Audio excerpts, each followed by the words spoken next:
¿Ya los pecados de María tiene respaldo bíblico la Inmaculada Concepción? Existe un argumento que suena demasiado bello para ser cuestionado. Para que el contenido del vaso sea puro, el vaso también debe ser puro. Fue con esta lógica que la Iglesia Católica construyó una de las doctrinas más audaces de la historia del cristianismo. María nunca pecó, ni al nacer, ni al vivir, ni un solo día siquiera. Pero cuando tiras del hilo de esta lógica con cuidado, el tejido entero comienza a deshilacharse, y lo que aparece debajo puede sorprenderte. Para entender la magnitud de lo que estamos tratando, debes volver en el tiempo. No 1000 años, no 500 años. Debes volver exactamente hasta el día 8 de diciembre de 1854. Roma, Basílica de San Pedro. Un hombre de 72 años vestido de blanco sube al púlpito ante una multitud que apenas puede respirar de tanta expectativa. Su nombre es Giovanni Maria Mastai Ferretti, pero el mundo lo conoce como Papa Pío IX. Aquel día, con una solemnidad que hizo temblar las paredes de mármol de aquel templo, proclamó oficialmente lo que ningún papa antes que él había osado proclamar. María, la Madre de Jesús, desde el primer instante de su concepción, fue preservada inmune de toda mancha del pecado original. 18 siglos de cristianismo, más de 60 generaciones de fieles, centenares de teólogos, obispos, papas, doctores de la Iglesia, y ninguno de ellos, en momento alguno, había transformado esta idea en dogma obligatorio de fe. Ninguno. La bula papal se llamaba Ineffabilis Deus, que en latín significa Dios inefable. El texto era largo, elaborado, lleno de referencias a la tradición y a la piedad popular. Pero en el centro de todo estaba una afirmación que cambiaría para siempre la teología católica romana.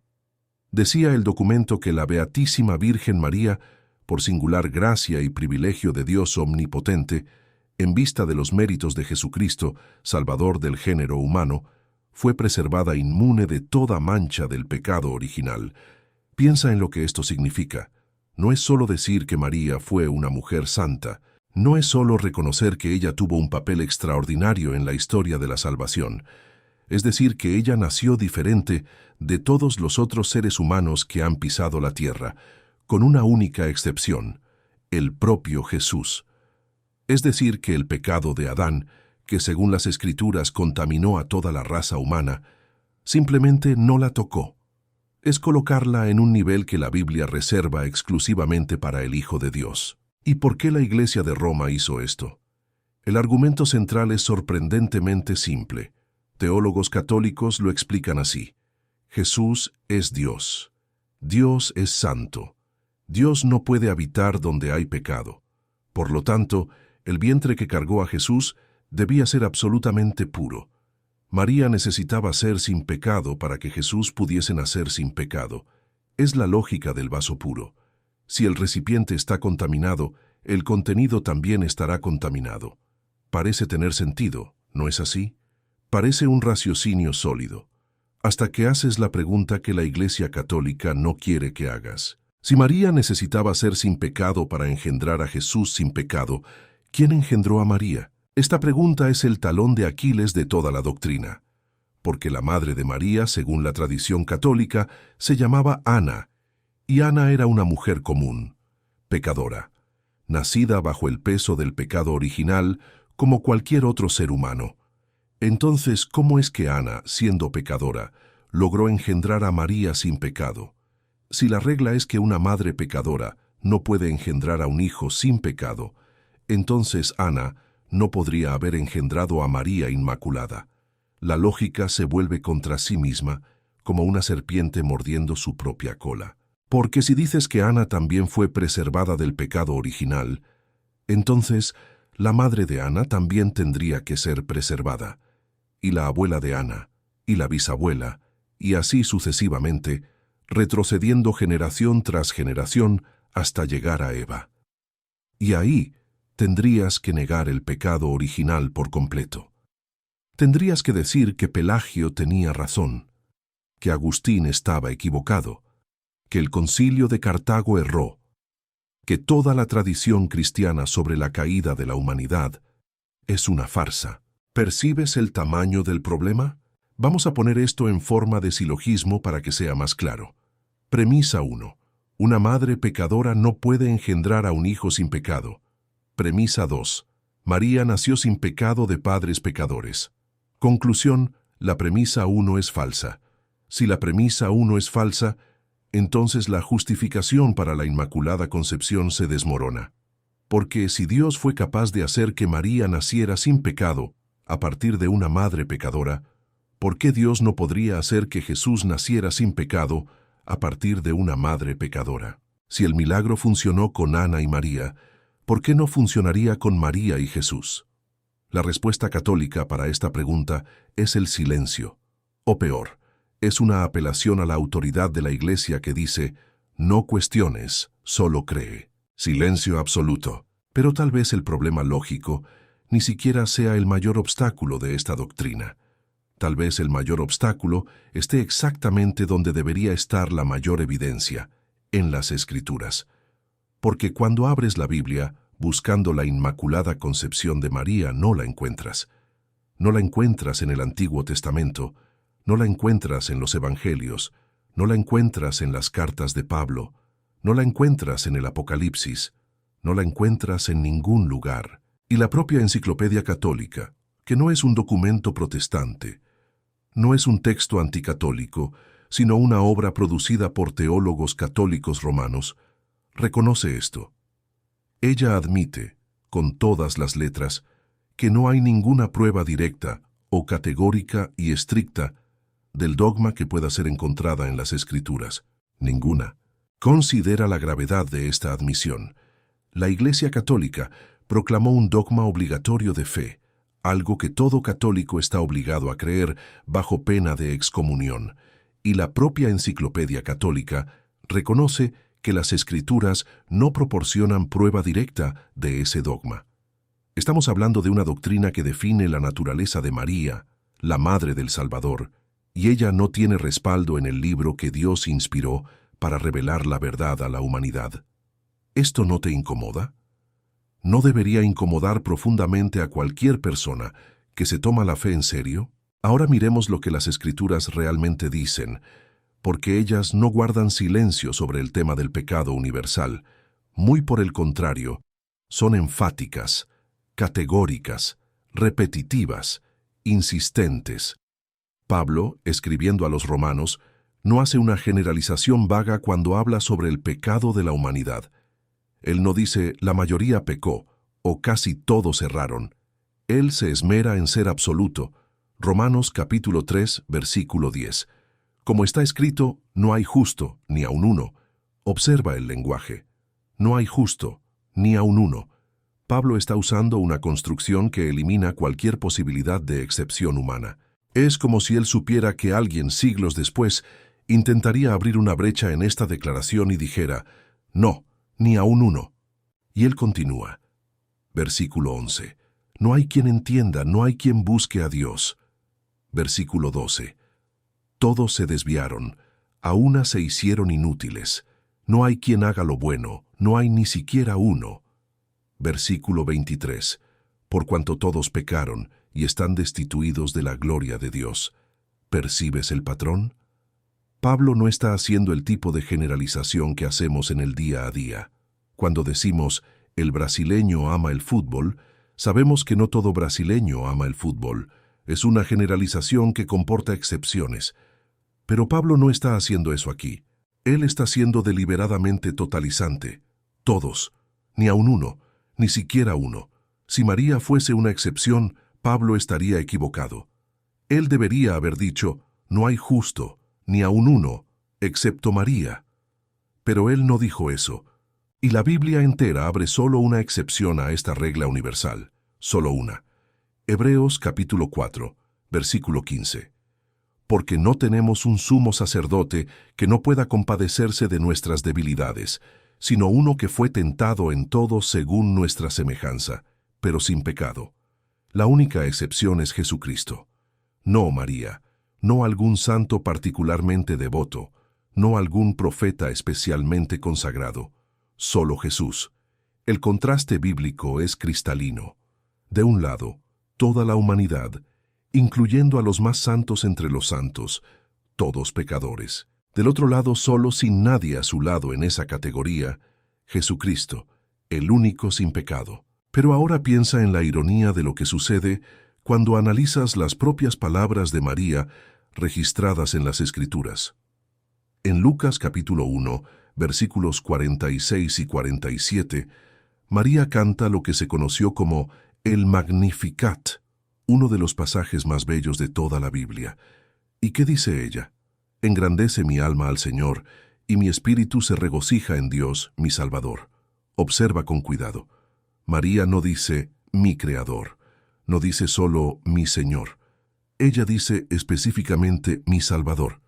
Y esta palabra Salvador carga un significado que no puede ser ignorado. Salvador es alguien que salva, y salvar presupone que alguien necesita ser salvado, presupone peligro, presupone caída, presupone pecado. Piensa en eso por un momento. Si María fuese sin pecado desde la concepción, ¿de qué exactamente la salvó Jesús? Salvar a alguien que no está en peligro no es salvación. Perdonar una deuda de quien no debe nada no es perdón. Es como dar un chaleco salvavidas a alguien que está en tierra firme. El gesto puede ser bonito, pero está vacío de significado. La palabra Salvador solo tiene sentido en el vocabulario de alguien que reconoce su condición de pecador, su necesidad de redención, su dependencia absoluta de la gracia divina. Y es exactamente eso lo que María está haciendo en el Magnificat. Ella se está colocando en el mismo lugar que todos los otros seres humanos, entre los que necesitan salvación. La respuesta católica a este argumento es ingeniosa, pero frágil. Ellos dicen que Jesús salvó a María de manera preventiva, es decir, en vez de rescatarla del pecado después de que ella cayó, Él la preservó de caer antes de que eso sucediera. Es una especie de salvación anticipada, como si un médico curase una enfermedad antes incluso de que se manifestara. Parece elegante, pero tiene un problema fatal. No hay absolutamente ningún texto bíblico que sustente esta idea, ningún versículo, ningún capítulo, ningún libro. La salvación preventiva de María es una construcción teológica creada para resolver un problema que la propia doctrina de la Inmaculada Concepción creó. Es una solución inventada para un problema inventado.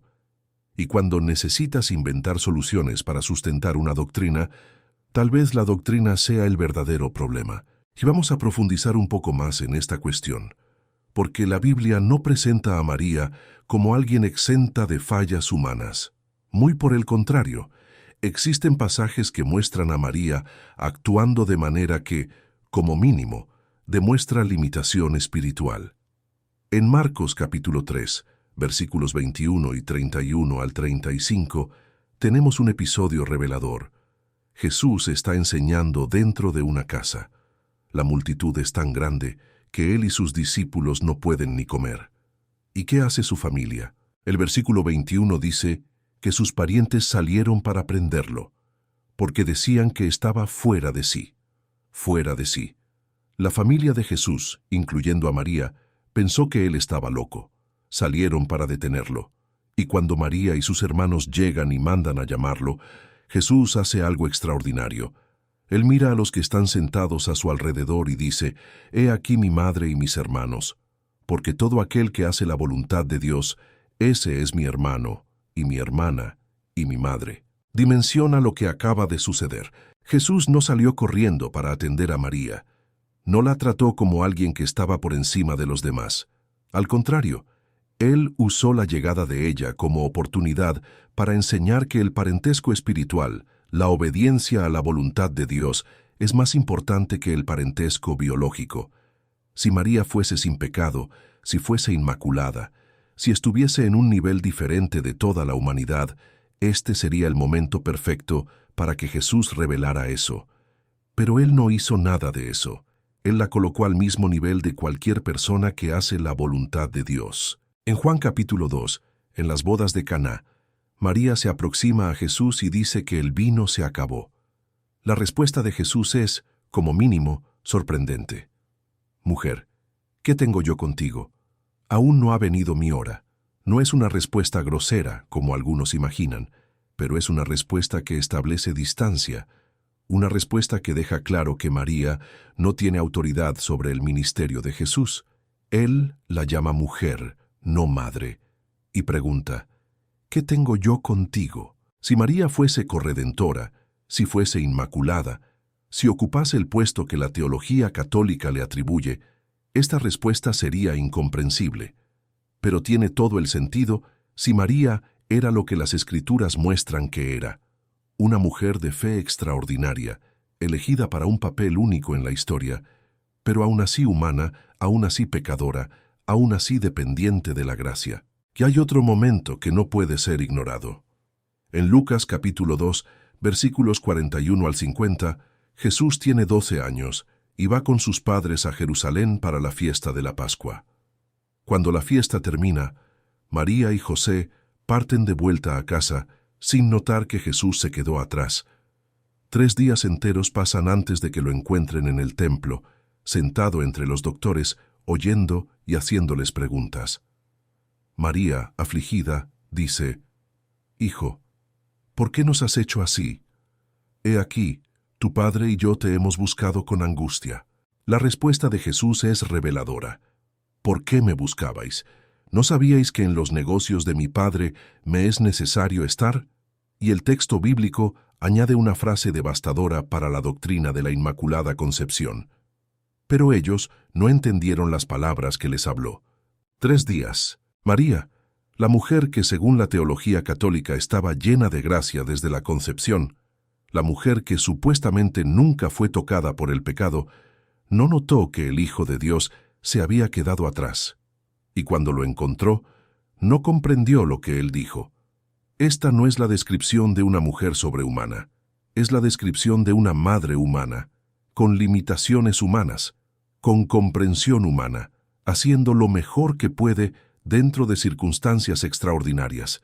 Y es exactamente eso lo que hace a María admirable. No una perfección artificial impuesta por decreto papal, sino una fe real, vivida con las fragilidades reales de quien está hecho de carne y hueso. Pero el problema de la Inmaculada Concepción no se detiene en la falta de respaldo bíblico, se extiende a la historia. Y aquí la situación se vuelve aún más vergonzosa para quien defiende esta doctrina. Porque si la Inmaculada Concepción fuese una verdad revelada por Dios, transmitida por los apóstoles, preservada por la tradición, esperarías encontrar esta creencia desde el inicio de la Iglesia. Esperarías ver a los padres de la Iglesia, los primeros teólogos cristianos, enseñando esta doctrina. Esperarías encontrar consenso entre los grandes nombres de la fe cristiana a lo largo de los siglos. Pero lo que encuentras es exactamente lo opuesto. Vamos a los nombres. Y no estamos hablando de herejes, de disidentes, de enemigos de la Iglesia. Estamos hablando de los mayores teólogos que el cristianismo ha producido. Hombres que la propia Iglesia católica venera como santos, doctores y padres de la Iglesia. Orígenes de Alejandría. Nacido alrededor del 185 después de Cristo. Uno de los mayores intelectuales que la Iglesia primitiva conoció, autor de más de 6.000 obras. Orígenes dijo que María pecó. Específicamente, afirmó que María se escandalizó durante la pasión de Cristo, que la espada que Simeón profetizó en Lucas capítulo 2 traspasaría el alma de María era justamente la duda, el escándalo, la vacilación de la fe que ella experimentó al ver a su hijo crucificado. Para Orígenes, María no era inmaculada, era humana. Tertuliano de Cartago, nacido alrededor del 155 después de Cristo, el hombre que prácticamente creó el vocabulario teológico en latín. Tertuliano enseñó con claridad que el único ser humano nacido de mujer que vivió sin pecado fue Jesucristo. No María, no ningún otro santo, solo Jesús. Ambrosio de Milán, nacido en el 340 después de Cristo. Obispo teólogo, una de las 4 columnas de la Iglesia occidental. Ambrosio dijo exactamente lo mismo que Tertuliano. Solamente Cristo es sin pecado entre todos los nacidos de mujer. Ambrosio, a quien la Iglesia católica considera uno de sus mayores doctores, no creía en la Inmaculada Concepción. Pero tal vez el testimonio más devastador venga de un hombre al que la Iglesia Católica llama Doctor Angélico, Tomás de Aquino, nacido en 1225, el mayor teólogo de la historia del catolicismo romano, el autor de la Summa Theologiae, la obra que por siglos fue considerada el ápice del pensamiento teológico católico. Tomás de Aquino escribió con todas las letras: la bienaventurada Virgen contrajo el pecado original. No es una frase ambigua, no es una interpretación protestante, son las palabras de Tomás de Aquino impresas en latín, estudiadas en todas las universidades católicas del mundo durante siglos. El mayor doctor que la Iglesia Católica ha producido discrepaba de la Inmaculada Concepción. Y no eran solo teólogos individuales, papas también discreparon, y aquí la cosa se pone particularmente complicada para la doctrina de la infalibilidad papal. El Papa León I, conocido como León Magno, que ocupó la cátedra de Pedro del 440 hasta el 461, dijo: así como nuestro Señor no encontró a nadie exento del pecado, así vino para el rescate de todos. Nadie exento. Todos necesitaban rescate, María incluida. El Papa Gregorio I, conocido como Gregorio Magno, que ocupó la cátedra del 590 hasta el 604, comentando el libro de Job, capítulo 14, versículo 14, dijo que solo Jesús fue verdaderamente puro en su carne. Solo Jesús, no María y Jesús, no María primero y después Jesús. Solo Jesús. ¿Percibes lo que está sucediendo aquí? Papas que la Iglesia Católica reconoce como legítimos sucesores de Pedro, que hablaron sobre fe y moral para toda la Iglesia, que según la doctrina católica deberían gozar de una asistencia especial del Espíritu Santo, enseñaron exactamente lo opuesto de lo que Pío IX proclamó en 1854. Si todos los papas son infalibles cuando hablan sobre fe y moral para toda la Iglesia, y León Magno dijo que nadie era exento del pecado, y Gregorio Magno dijo que solo Jesús era puro, y Pío IX dijo que María era inmaculada, entonces al menos uno de ellos erró. Y si uno de ellos erró, la infalibilidad papal es una ficción. No hay cómo escapar de esta trampa lógica. Un papa dijo A. Otro papa dijo B. A y B son mutuamente excluyentes. Por lo tanto, la infalibilidad es imposible. Ahora miremos otro aspecto que frecuentemente es usado para sustentar la doctrina de la Inmaculada Concepción: el paralelo entre Eva y María. El Catecismo Católico, en el párrafo 494, cita a San Ireneo diciendo que María, obedeciendo, se convirtió en causa de salvación para sí misma y para todo el género humano. Piensa en el peso de estas palabras: causa de salvación para todo el género humano.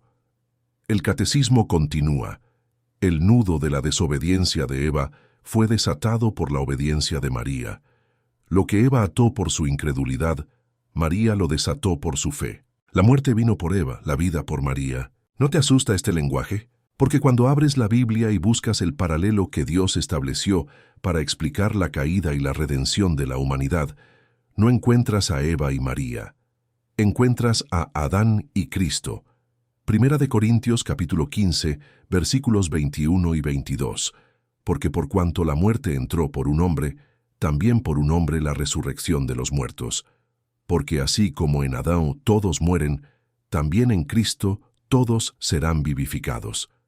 El paralelo bíblico es entre dos hombres: Adán, el primer hombre por quien el pecado entró en el mundo, y Cristo, el segundo Adán, por quien la salvación vino al mundo. María no aparece en este paralelo, no porque ella no sea importante, sino porque el papel de Redentor pertenece exclusivamente a Jesús. Y lo que el Catecismo Católico hace es tomar el papel que la Biblia atribuye a Jesús y dividirlo con María.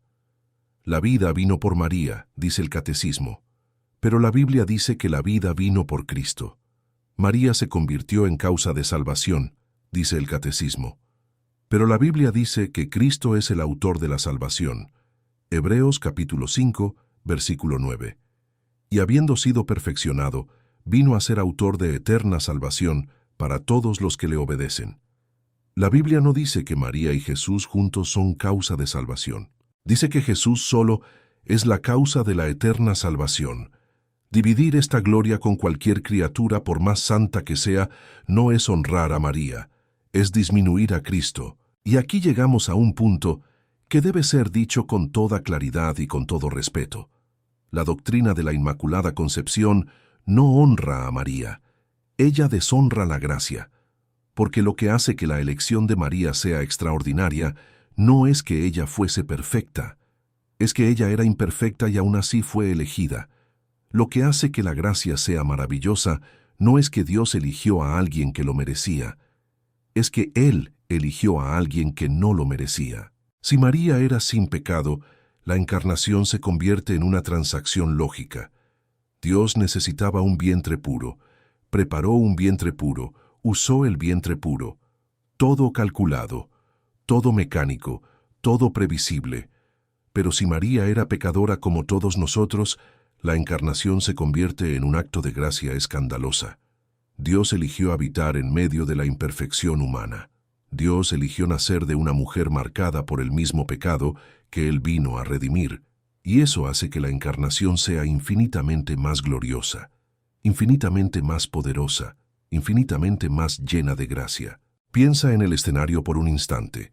El Dios eterno, el Creador de los cielos y de la tierra, aquel que habita en luz inaccesible, decide hacerse carne, decide nacer como un bebé indefenso, decide pasar 40 semanas en un vientre humano, y Él elige el vientre de una adolescente pobre, de una ciudad insignificante llamada Nazaret, de una provincia olvidada del Imperio Romano.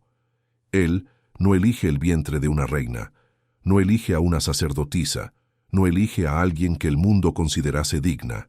Él elige a María. Y la belleza de esta elección está justamente en su improbabilidad. Dios no necesitaba un vientre sin pecado.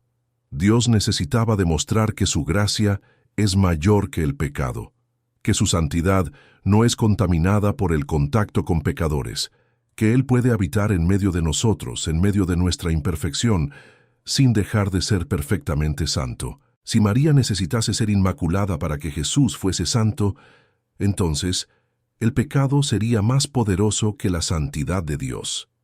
Piensa en eso.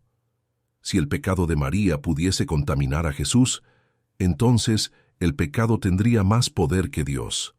Y eso es una blasfemia, porque el Dios que creó el universo de la nada, que separó las aguas del Mar Rojo, que hizo que el sol se detuviera en el cielo de Gabaón, que resucitó a Lázaro después de 4 días muerto, ese Dios ciertamente es capaz de preservar la santidad de su Hijo, independientemente de la condición espiritual de María. Decir que Dios necesitaba una María sin pecado para engendrar a un Jesús sin pecado es limitar el poder de Dios. Es decir, que el Omnipotente tiene limitaciones. Es hacer que el pecado sea mayor que la gracia. Y miremos otro pasaje que los defensores de la Inmaculada Concepción frecuentemente citan. Lucas capítulo 1, versículo 28. El ángel Gabriel se aparece a María y dice: «Salve, muy favorecida, el Señor es contigo». La palabra griega usada aquí es kecharitomene, que significa llena de gracia o altamente favorecida. Los católicos argumentan que ser llena de gracia implica ausencia total de pecado. Pero esta interpretación no se sostiene cuando examinas el texto con cuidado. Ser agraciada significa ser receptora de gracia, ser objeto del favor divino. Y la gracia, por definición, es un favor inmerecido. Si María fuese sin pecado, ella no necesitaría gracia. La gracia existe justamente porque hay pecado. La gracia es la respuesta de Dios al pecado. Decir que María estaba llena de gracia y al mismo tiempo sin pecado es una contradicción en los propios términos. Es como decir que alguien recibió una cura completa sin haber estado nunca enfermo. La palabra kecharitomene aparece en forma semejante en Efesios capítulo 1, versículo 6, donde Pablo dice que Dios nos hizo aceptos o nos agració en el amado. El mismo concepto de gracia es aplicado a todos los creyentes. Si que charitomene significa ausencia de pecado cuando se aplica a María, entonces todos los creyentes también serían sin pecado, porque recibieron la misma gracia. Obviamente, nadie argumenta eso, lo que muestra que la interpretación católica de que charitomene es selectiva e inconsistente. Ahora observa otro punto, que frecuentemente es descuidado en esta discusión: la ofrenda que María hizo en el templo cuando presentó a Jesús. Lucas capítulo 2, versículos 22 al 24, registra que María y José llevaron a Jesús al templo en Jerusalén para presentarlo al Señor, conforme a la ley de Moisés. Y la ofrenda que hicieron fue un par de tórtolas o 2 palominos. Esto es significativo. En Levítico capítulo 12, la ley de Moisés establecía los rituales de purificación para una mujer después del parto.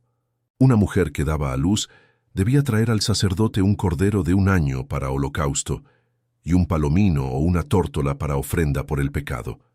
Pero si ella no tenía recursos para comprar un cordero, podía traer 2 tórtolas o 2 palominos, uno como holocausto y otro como ofrenda por el pecado. Ofrenda por el pecado. María hizo una ofrenda por el pecado, una ofrenda que la ley de Moisés determinaba para la purificación de la mujer después del parto. Si María fuese sin pecado, esta ofrenda sería innecesaria, sería un ritual vacío, sería una mujer inmaculada fingiendo ser pecadora. Pero el texto bíblico registra que María cumplió la ley como cualquier otra mujer israelita, incluyendo la ofrenda por el pecado. Lucas no hace ninguna salvedad. No dice, María hizo la ofrenda, aunque no la necesitaba. No dice, María cumplió el ritual solo por formalidad.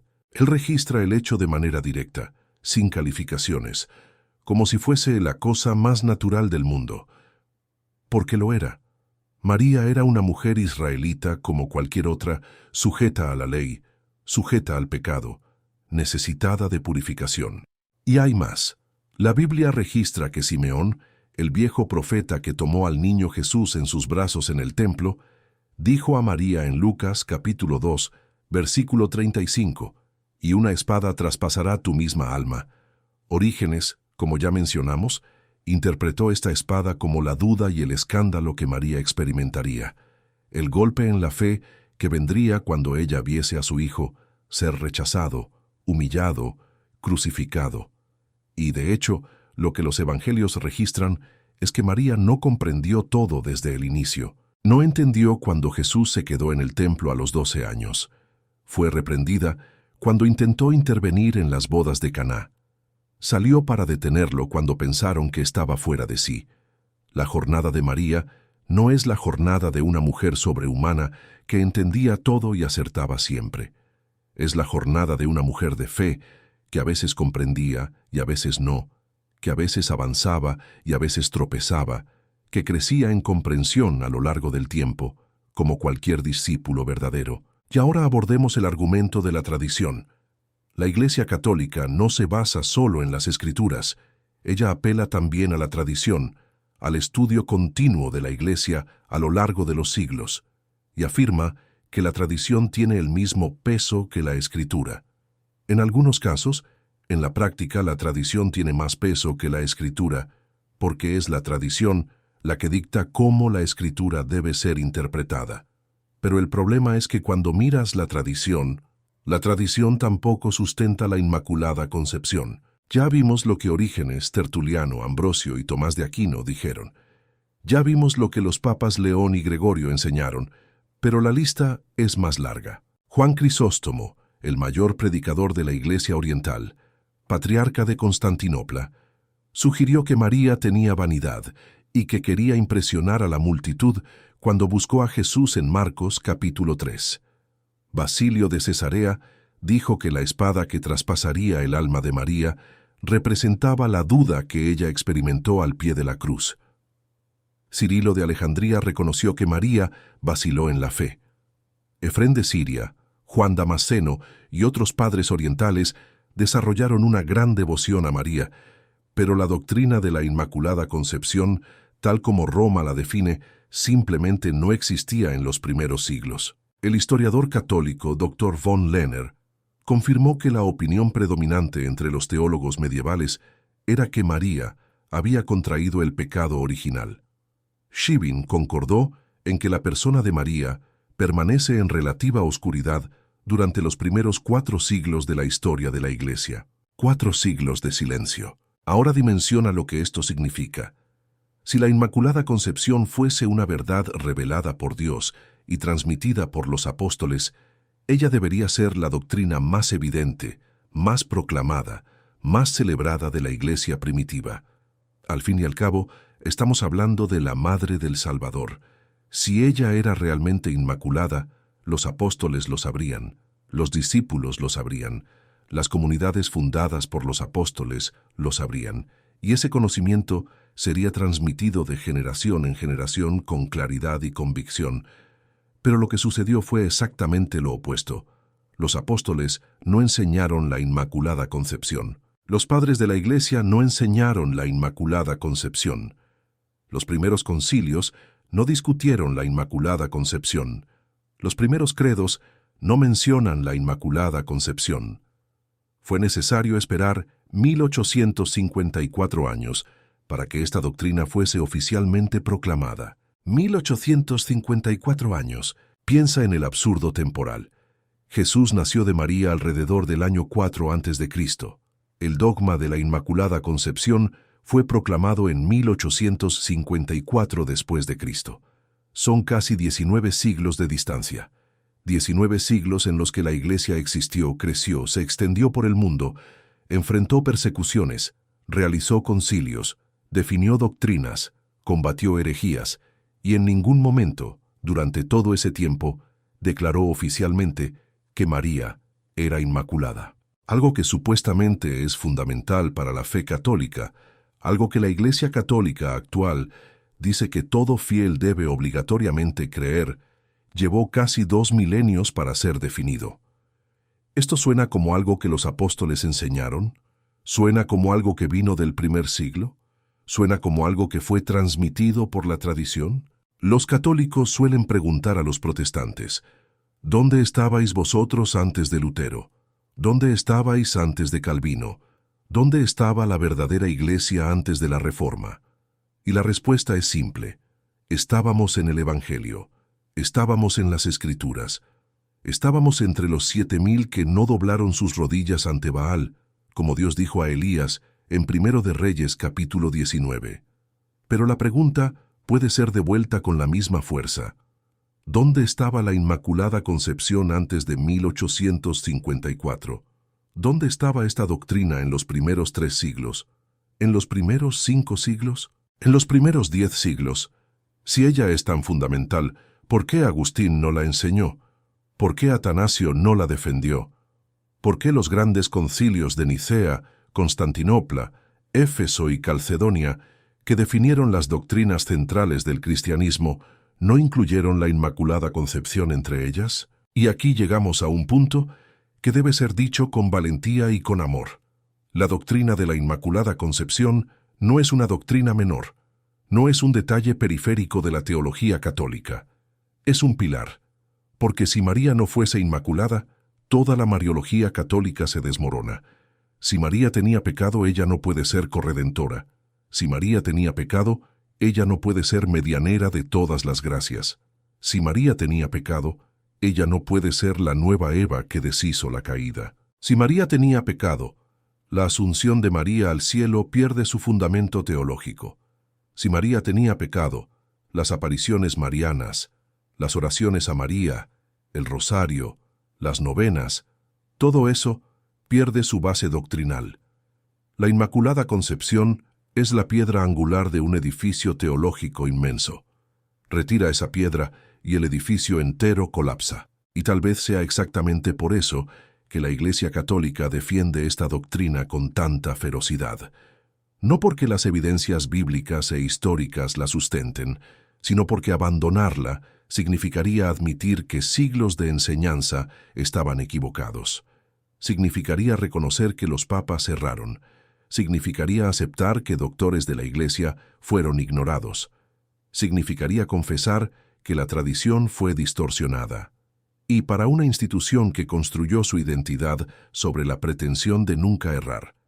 Admitir un error de esta magnitud sería equivalente a desmoronar sus propios fundamentos. Pero la verdad es que el problema de la Inmaculada Concepción no es solo un problema teológico o histórico, es un problema pastoral, porque cuando elevas a María por encima de la humanidad, cuando la retiras de la condición de pecadora redimida y la colocas en un nivel de perfección sobrehumana, la haces inaccesible.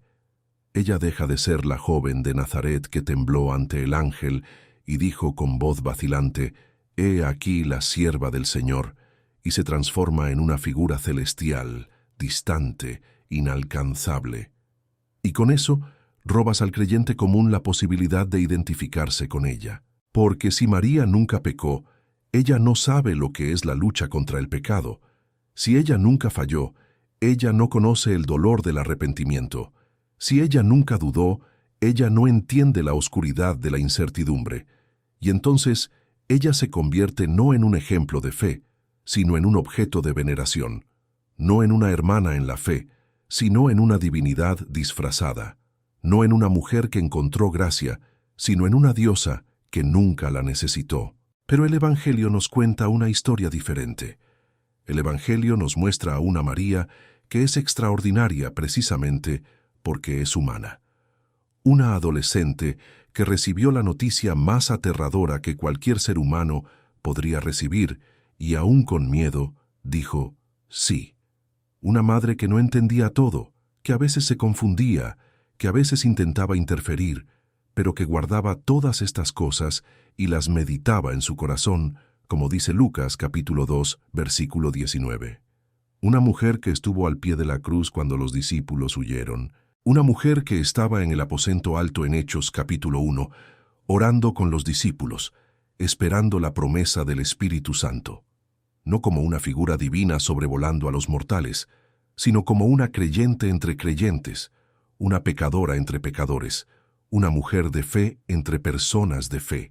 Y esto nos lleva a una reflexión que debería ser obvia, pero que muchas veces se pierde en el calor del debate teológico. La verdadera grandeza de María no está en la ausencia de pecado, está en la presencia de fe, no está en haber sido preservada de toda mancha, está en haber dicho sí a pesar de todas las manchas. Lo que hace a María admirable no es que ella fuese perfecta, es que, siendo imperfecta, ella confió en el Dios perfecto, y al hacerlo, ella se convirtió en un modelo para todos nosotros. No un modelo inaccesible de perfección divina, sino un modelo accesible de fe humana. Una mujer que nos muestra que Dios no necesita vasos perfectos para derramar su gracia, que Él puede usar vasos agrietados, vasos manchados, vasos comunes, y aún así hacer cosas extraordinarias. Y aquí está el último punto que debe ser considerado. La doctrina de la Inmaculada Concepción, al intentar honrar a María, termina por disminuir la gracia, porque la gracia existe para pecadores. El Evangelio existe para pecadores. La salvación existe para pecadores. Si María no era pecadora, ella no necesitaba el Evangelio. Si ella no necesitaba el Evangelio, ella no es un ejemplo del poder del Evangelio. Ella se convierte en una excepción al Evangelio, y una excepción al Evangelio no glorifica al Evangelio, lo debilita, porque la gloria del Evangelio está en su universalidad. Todos pecaron, todos necesitan salvación, y todos pueden ser salvos. Si María es retirada de esta universalidad, el mensaje pierde parte de su poder. Si Dios necesitó crear a una mujer sin pecado para poder habitar entre nosotros, entonces tal vez la gracia no sea tan poderosa después de todo. Tal vez el pecado sea más fuerte de lo que pensábamos. Tal vez Dios necesite condiciones especiales para operar. Pero el Evangelio grita lo contrario. El Evangelio dice que donde el pecado abundó, sobreabundó la gracia. Romanos capítulo 5, versículo 20. No dice que donde el pecado fue eliminado, la gracia pudo operar. Dice que donde el pecado abundó, allí mismo, en medio de la imperfección, en medio de la caída, en medio del fracaso humano, la gracia se mostró aún más poderosa. Y es exactamente eso lo que la encarnación demuestra. Dios no necesitó un vientre sin pecado. Él necesitó demostrar que su gracia es mayor que cualquier pecado. Y al nacer de una mujer pecadora, Él demostró exactamente eso. La santidad de Dios no es amenazada por el pecado humano. Ella triunfa sobre él, no huyendo de él, sino entrando en él, no exigiendo condiciones perfectas, sino transformando condiciones imperfectas. Para defender la doctrina de la Inmaculada Concepción, necesitas negar la Escritura que dice que todos pecaron sin excepción. Necesitas negar la historia que muestra que los mayores teólogos de la Iglesia no creían en esta doctrina. Necesitas negar la lógica que demuestra que el argumento del vaso puro se contradice. Necesitas atribuir a María lo que la Biblia atribuye exclusivamente a Jesús. Necesitas ignorar las palabras de la propia María que llamó a Dios su Salvador.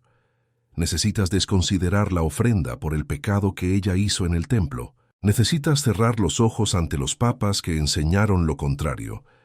Necesitas silenciar a Tomás de Aquino, Orígenes, Tertuliano, Ambrosio y una larga lista de teólogos que la propia Iglesia Católica reverencia. Necesitas aceptar que una doctrina fundamental llevó 19 siglos para ser oficialmente definida.